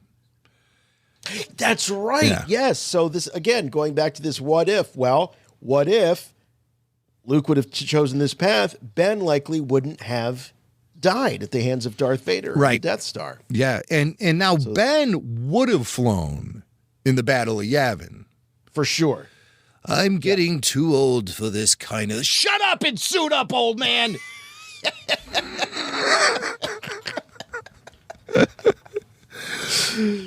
None of us want to do this. You know what they're up against. Jeez. Yeah. You want to go back to Tatooine? Ben, but we know Ben is a pilot, Ben flew. He flew those X-Wing, those not X-Wing, those the Jedi Starfighters. The Jedi Starfighters, like the arrowheads. He was flying those. Had no problem doing it. But he does not like flying, though. He does say that. I forgot how much I hate flying. I hate it. What you're doing is suicide. So maybe he wouldn't. No, it's Anakin that says, I'm sorry, Master. Forgot that you hate flying. Yes. Don't mind flying, Anakin, but what you're doing is suicide. All right. So there's a little moment at the end of this where you realize that perhaps we've not seen the end of Vinay. Yeah, he turns into a transformer. Yeah. What? That was that. See, it goes nuts. Nowhere. It goes absolutely nuts. After the end of the Wookiee's Paw story, which I did really enjoy because of the visuals, I thought they did a great job with the Death Star trench sequence, and seeing all that played out in Lego-style animation was really cool.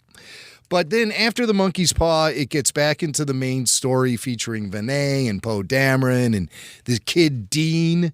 And it just really gets very slapsticky. And then Vinay, he pulls a golem and goes after the Precious and ends up in the fiery lava. That's right, yes. But he does appear to have survived because he does reach out to that droid at the end, that Death Star droid. And so I think next Halloween we'll be getting more terrifying tales with Vinay hosting.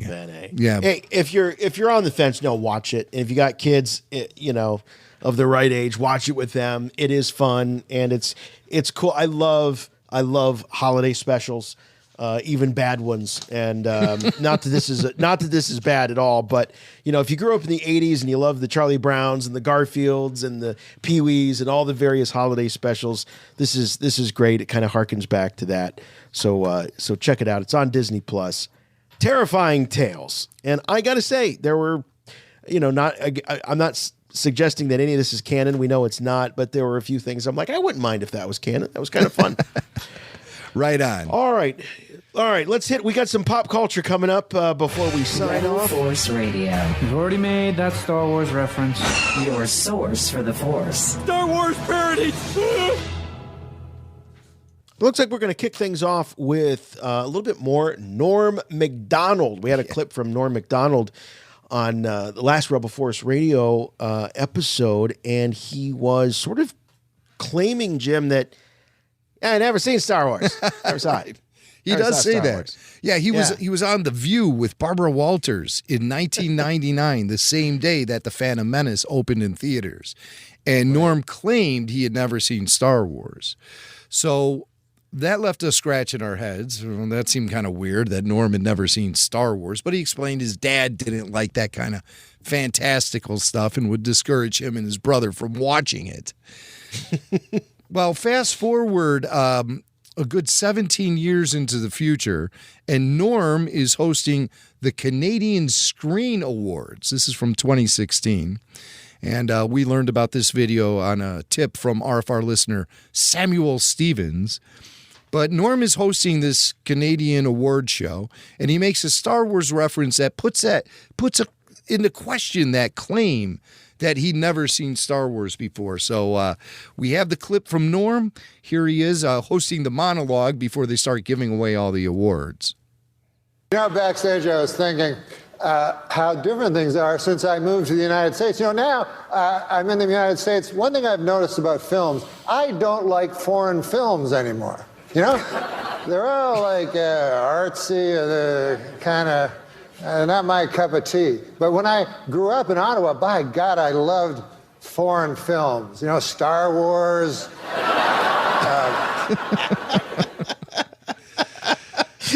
Well, I guess it is a foreign film if you're in Canada. And now he's moved to the States. Foreign films to him are nothing but like artsy-fartsy crap.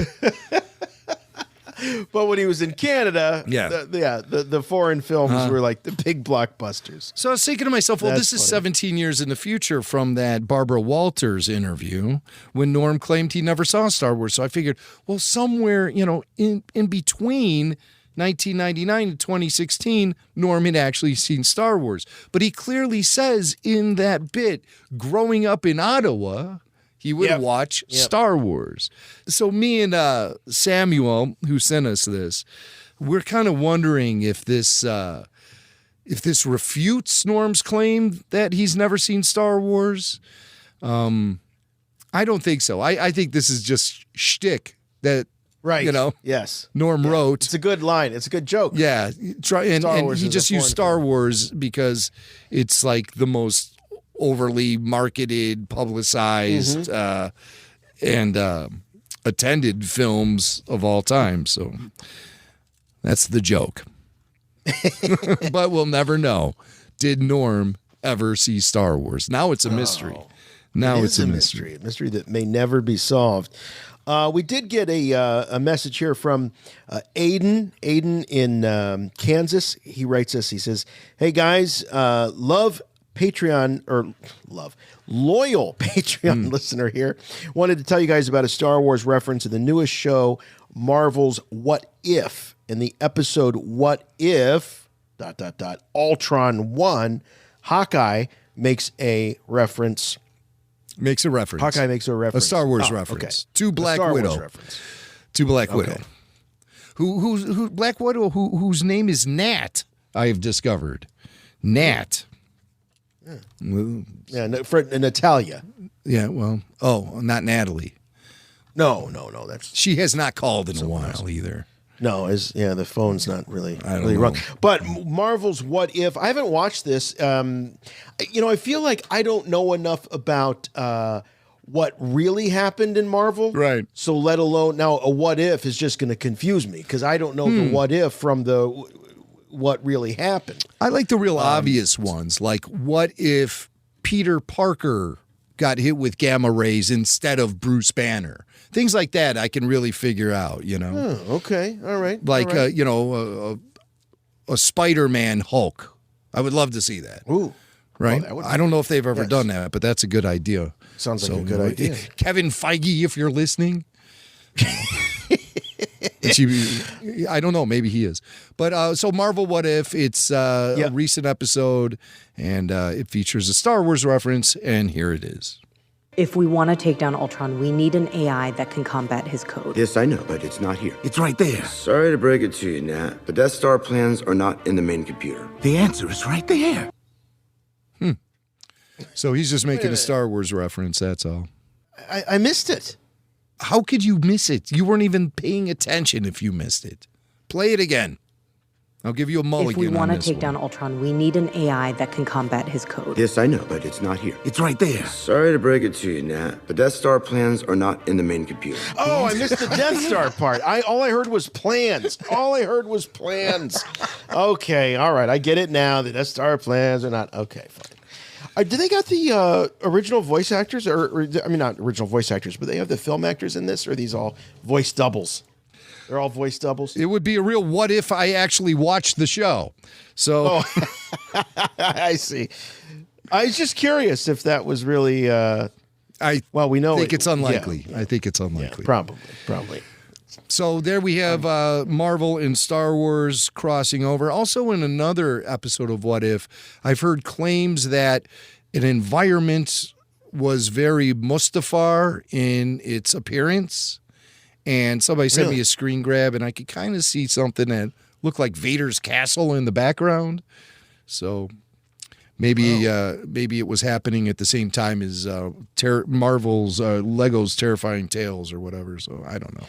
Yeah, I do love at the beginning of that Terrifying Tales, Palpatine's there, Vader showing off his shiny new castle, and he's like, it's a little on the nose. Yeah. A little, like you're going to have the ultimate villain's lair there. Like, could you be a little more obvious? Well, what's he supposed to have, an office building? Come on. That's true, I guess. What is he supposed to do? With an elevator and the security guard there. It's the same security guard from The Office, Hank. And he's sitting there. Kind of loses its evil qualities, doesn't it? It does. It has to be there. Yeah, it's gonna have to be over the top, I guess. All right, we got one more.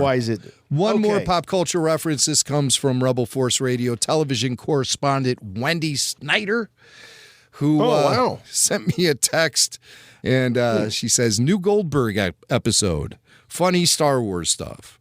So I looked it up. The episode Horseplay, the second episode of season number 9 of the Goldbergs. Holy smokes, that show's been on 9 years now. Jeez. Yeah. So Goldberg's second episode of this new season. It's called Horseplay. Adam is waitlisted at NYU.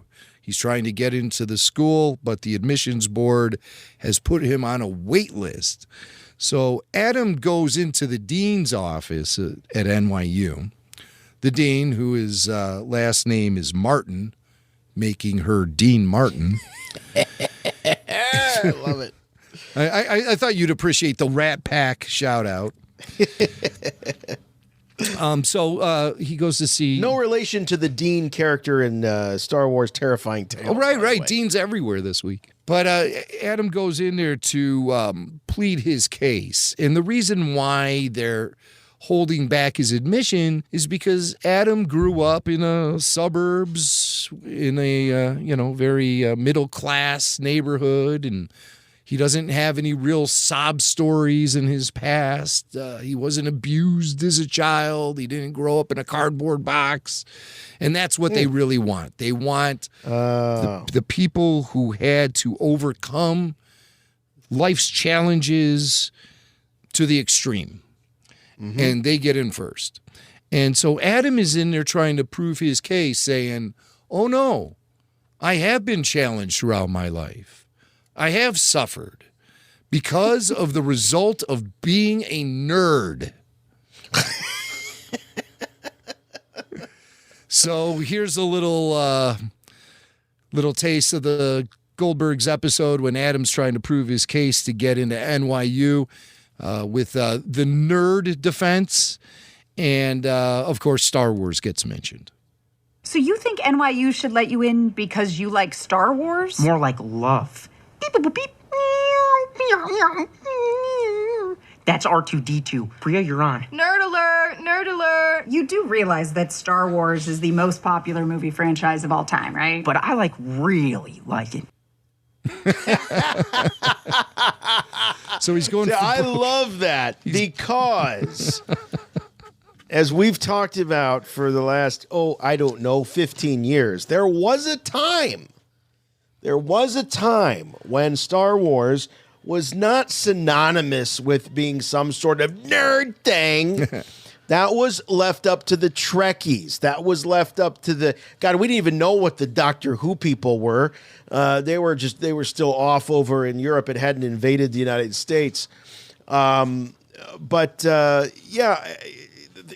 It's nice to be reminded of a time when Star Wars was as mainstream as could be. Everybody loved it, from the captain of the football team to the, captain of the chess club, whatever it was.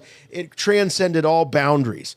So I like that Adam is trying to use that as his nerd cred. I like Star Wars. Yeah, who doesn't like Star Wars? Nerd alert, nerd 80s. Alert. I love that. That's his girlfriend in there with him, lending support. And it also hurt his case that he walked in there with a girl. His girlfriend. So you're trying to present the case that you are this hopeless nerd and you have this cute girlfriend. Fail. Try again, privileged boy. Fail. All right, before we wrap up, we have to take a look at Chris Amorum's Skydive. So everyone knows Chris is the graphic artist here for us at Rebel Force Radio. He's the guy who puts together all of those, the cool artwork for the show each week, featuring like Obi-Wan Kenobi listening to Rebel Force Radio on an iPhone or something like that. And he does a great job for us all the time. And apparently it was on his bucket list to complete his first skydive. And first ever. Oh. First ever. I hope that doesn't imply there's going to be more. So, maybe he got the rush. You never know. Yeah. Maybe this will start a whole new life for him and a new lifestyle. What I love about the skydive is Chris said it loud and said it proud by wearing RFR gear on the jump. I believe he's wearing a Rebel Force Radio hoodie. And you can visit rebelforceradio.com and click on shop for RFR merch like T-shirts, hoodies, coffee mugs, phone cases, hats, and so much more, like Chris did. And so I just wanted to take a look at his video because there's some funny audio in here. And if we jump around a little bit, we'll get a real good taste for how this jump went with Chris, because it's pretty funny. And then everyone watching via RFR All Access on Patreon, you'll actually be able to watch the video along with us. Skydive Twin Cities. All right, we're here. From Skydive Minnesota. Twin Cities with Chris. How you doing? I'm doing great. Scared shitless, but I'm great. Oh yeah, you're about to get thrown out of an airplane. Sounds good. What made you want to do this? Stupidity. It's a good decision. Yeah, bucket list. Well, it's a beautiful day for it. You got any last words you want to leave behind before we do this? Clear my web browser history.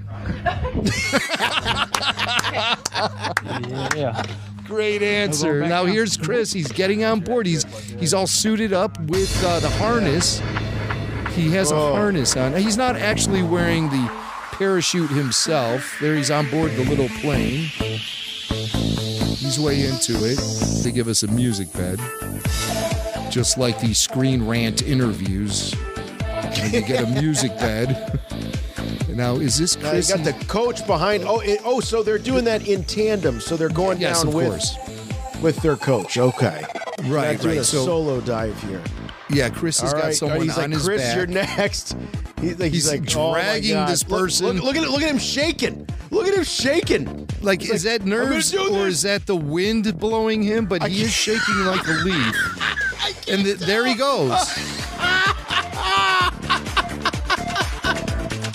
He is flying. Look at him. He looks terrified. Well, now he's getting into it. Yeah, right. Now he's into it. Now he's got the fist pumped, and he's giving thumbs up. And look at the RFR logo clearly visible. Looks beautiful. Look at his jowls flapping in the wind. He looks like Roger Moore in that Bond flick when he's doing centrifugal force thing. Yeah, Moonraker. But wow, great camera work here too. They have a cameraman who jumped along with them. And Chris, what is Chris? He's trying to like flap his arms like they're wings now. Did you see that? Like he was a bird. That was pretty funny. And there they go. The chute's gonna open, right? And the chute does open. Is that a Rebel Force Radio logo on the chute? And you can see there. I wonder how many feet up in the air. Yeah, that would be great if we had RFR parachutes. Don't look for that at the RFR store. We haven't advanced to that. Not yet. We can't even get the Chut shirts done. What makes you think we're going to get a parachute out there? The Chut shirts are coming. Sure, I'll believe it when I see it. All right. So dropping Earthbound, can you fast forward to the end? Because I think Chris has some comments once he lands. He lands square on his ass, too. Does he really? Yeah. Well, the biggest part is going to... Yes, that's the biggest muscle, I believe. All right, ground. All right, you'll see. All right, now you can actually see their houses and stuff. All right. Here he goes. Here's the landing. Now, this is the cameraman. Wow. This is the cameraman, so he lands right on his feet. And he turns the cameraman's around. Down first. Yeah. Now he turns around. He's going to shoot. Here comes Chris. And Chris lands right on his ass. And just stops. Comes to a complete stop. And so there he is sitting on the turf. He finally made it down to terra firma. He's clapping. Give me some. Yeah, that's a good. Turn it up so we can. He kisses the ground.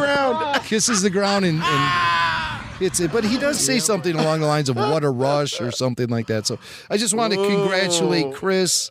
Thank him for all the great work he does for us here at Rebel Force Radio. And again, congratulations on checking that one off your bucket list. You're not going to see me doing that anytime soon. No, you're more man than I am. I can tell you that right there. Jeez. Rebel Force Radio.